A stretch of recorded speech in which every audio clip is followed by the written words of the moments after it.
That's it, all the way to the boundary for 4. What a victory for the Sri Lankans. ශ්‍රී ලංකා පාකිස්තාන එක්දින තරඟාවලියේ පළමු තරඟය අද පැවැත්වුණා. පළමුව පන්දුවට පහර දුන් පාකිස්තාන කණ්ඩායම කඩලු 5කට ලකුණු 299. සල්මාන් නාගා මුදවි ලකුණු 105යි. ලකුණු 300ක ඉලක්කය හඹා ගිය ශ්‍රී ලංකා කණ්ඩායම තියුණු සටනක් දුන්නා. අවසානයේදී ලකුණු 6කින් පරාජයටපත් වුණා. වනිදු හසරංග කඩලු 3ක් හා සටන්කාමී ලකුණු 59ක් රැස් කිරීමට සමත් වුණා. දෙරට අතර දෙවන එක්දින තරඟය අනිද්දා පැවැත්වේ.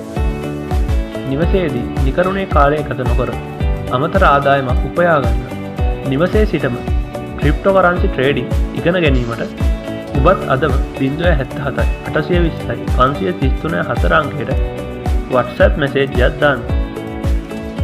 ඔබගේ ඕනෑම සෝෂල් මීඩියා account එකකට අවශ්‍ය like, comment, shares, followers, subscribe ලබා ගැනීමට 077 820 533 4 අංකයට WhatsApp මැසේජ් එකක් දාන්න.